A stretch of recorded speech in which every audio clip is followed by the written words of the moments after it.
Halo, perkenalkan nama saya Rivaldo Lukas Paulundeng. Saya adalah mahasiswa dari Fakultas Ekonomi dan Bisnis Universitas Nasional. Pada kesempatan kali ini saya akan memberitahu dan memberikan penjelasan tentang materi manajerial and hospitality industries. Simak baik-baik videonya.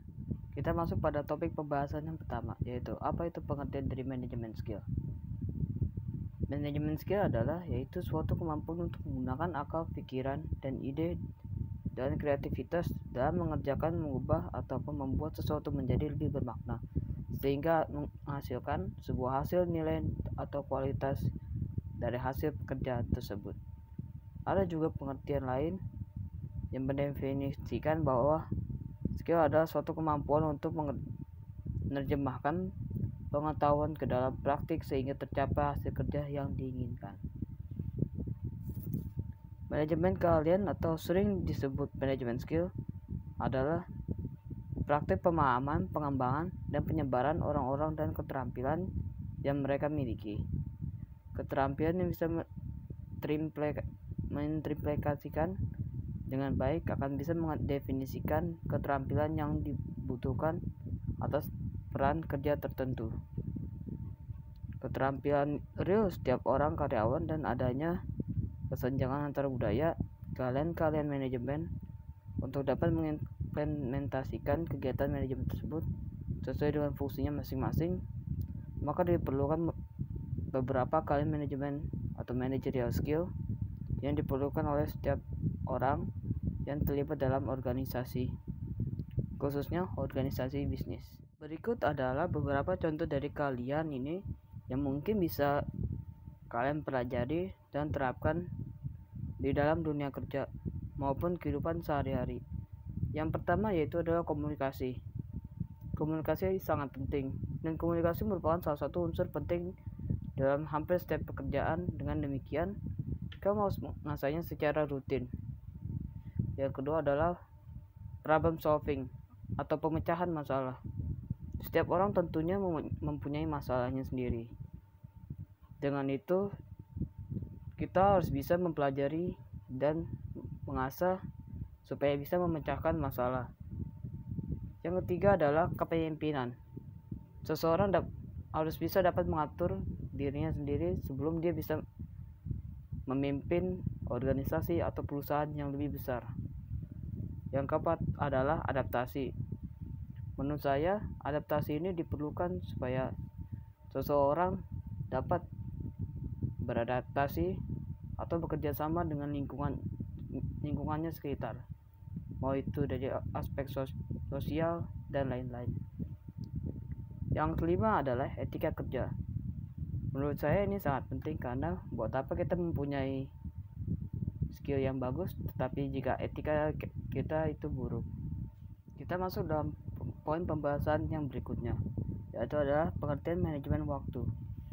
Manajemen waktu adalah proses perencanaan dan pengendalian secara sadar terhadap waktu yang dihabiskan untuk kegiatan tertentu, terutama untuk meningkatkan efektivitas, efisiensi, dan produktivitas.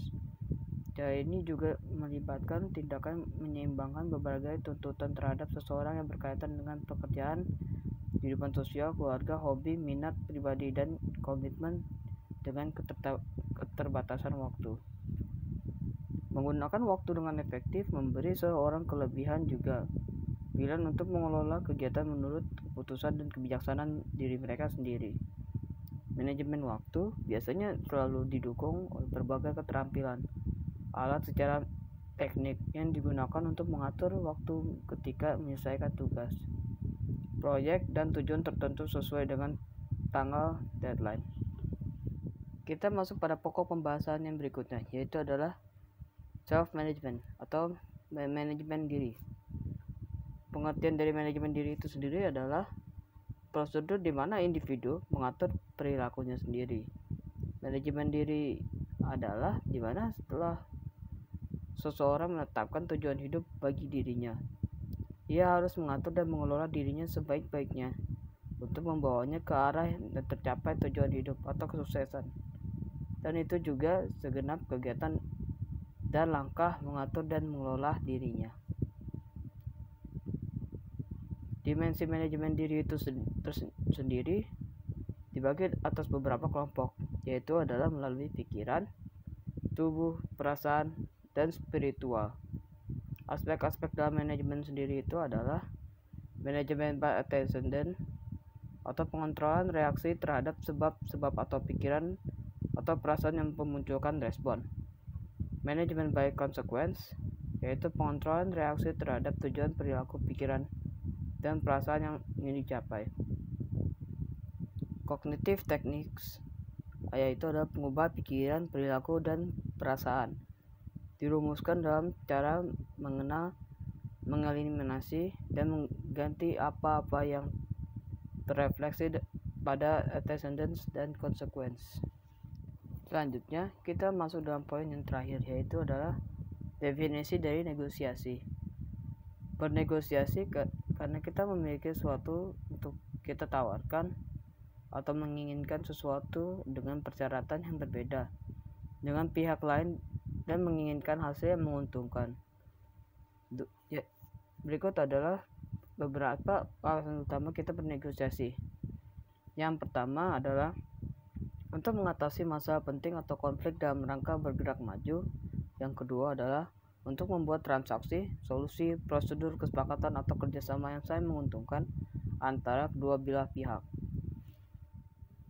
Kesimpulannya adalah yaitu pentingnya bagi diri kita sendiri untuk mempelajari cara manajemen atau mempelajari tentang teknik manajerial supaya bisa mendapatkan ilmu untuk diri kita sendiri dan juga berguna untuk dipakai di dalam dunia kerja nanti, yang dimana kita bisa saja memimpin suatu organisasi yang lebih besar atau perusahaan.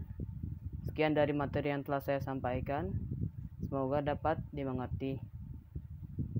Nama saya Rivaldo Lukas, terima kasih.